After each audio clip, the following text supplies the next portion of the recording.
propaganda is real, mind control is real, brainwashing is not something for conspiracy theory wackos. They want to make us smart as a kind of asset investment, but they don't want us strong. They want us weakened, they want us overweight, they want us distracted.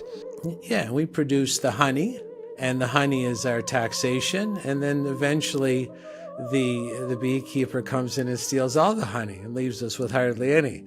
When you say Netflix, I think Netflix and chill. And what's chill? Chill is a state of passive acceptance of the content of what you're watching, and kind of the idea of zombification.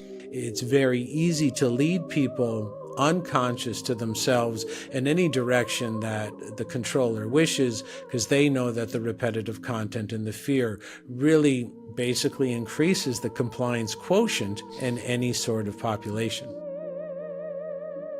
Jason Kristoff came across my radar a few months ago, and I've been binge watching and listening. He's very active on Instagram. He's spoken in front of the EU Parliament, the Romanian Palace. He's spoken at CPAC and the US Senate, and it's an honor to welcome Jason Kristoff. Hey, Jason. Patrick, thanks for giving me the opportunity to speak today. I appreciate it. I think you do the highest number of interviews before infinity in the run of a year, true? I know Dr. Sherry Tenpenny, I think, holds the record. I think she did about 2,000 interviews one year. Oh, my gosh. And last year, I think I did about 250. So, Do I detect a nascent Canadian accent?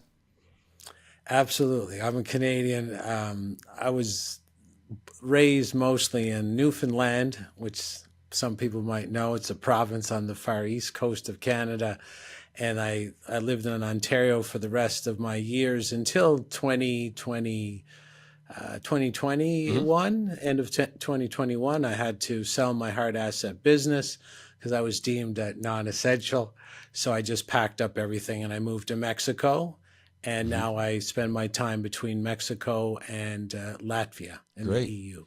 Well, I grew up in Halifax. So all Canadians across the country grow up hearing things like, tonight, the Montreal Canadiens face off against the Toronto Maple Leafs, 10:30, 11 o'clock in Newfoundland. Newfoundland Standard Time, it's a half an hour off. But I've never gotten to the Rock, but every Newfoundlander I know is super friendly. And you actually don't have a Newfoundland accent. I think you may have been off the Rock for long enough. I've been off the Rock for a while, but if I get put back on there, it can come back pretty fast. Yeah. Absolutely. Tell me about, I've got a problem now, and I don't know how to launch into this conversation because you and I are rowing in the same direction in so many different ways. Maybe we can start with your inciting incident, or did something happen to you where you suddenly got interested in a grand narrative that's being sold to you, whether it's the CBC or ABC, print media. You and I are maybe the same age. You know, we saw the shift from the hundreds of cable TV stations to the many, many thousands of internet-based media, all telling us certain things, wanting to sell us things we don't necessarily need. Was there one thing, or was it a slow drip process where you realized propaganda is real, mind control is real, brainwashing is not something for conspiracy theory wackos? It's a gradual process. I started writing for two or three Canadian newspapers about 20 years ago when everything could flow a little bit more freely.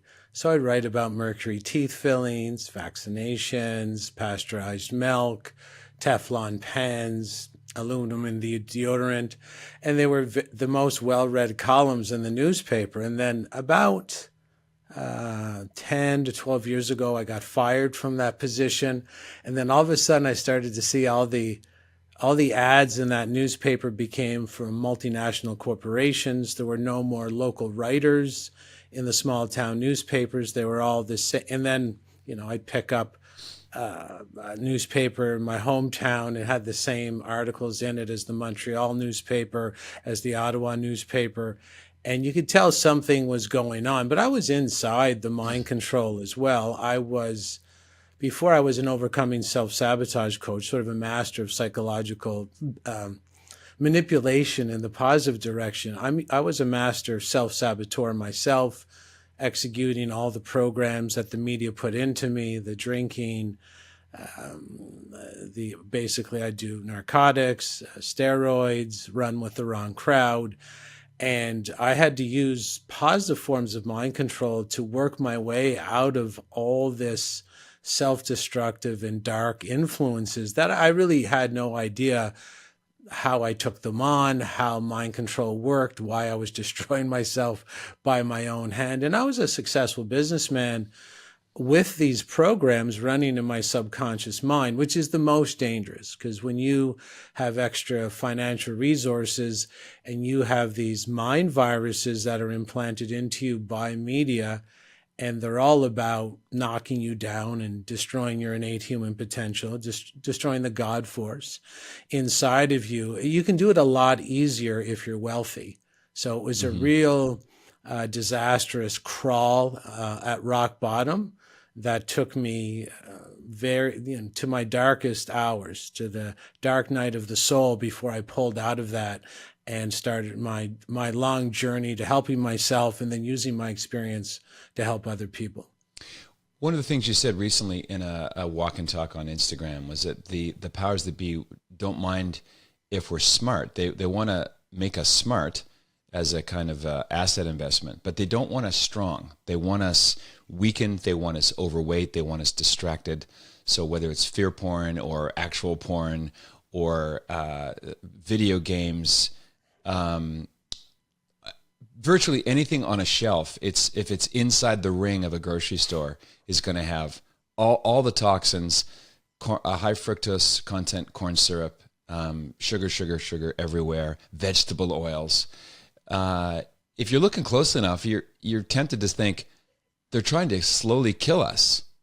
They don't mind if we're brainiacs, but they don't want us with any self-confidence to kind of push back. Well, you can't farm lions, right? You can only farm lambs. And even we as human beings understand that you go to the grocery store, there's no shark in the fish area.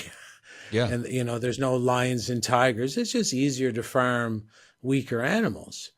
And the people who are behind, the evil agendas today, they are ancient farmers, and they apply the ancient farming principles, toward us, sort of like a beekeeper in an apiary. We're the bees. We get put, if you noticed, our condominiums look like little white beehives. Yeah, or rabbit hutches. Yeah.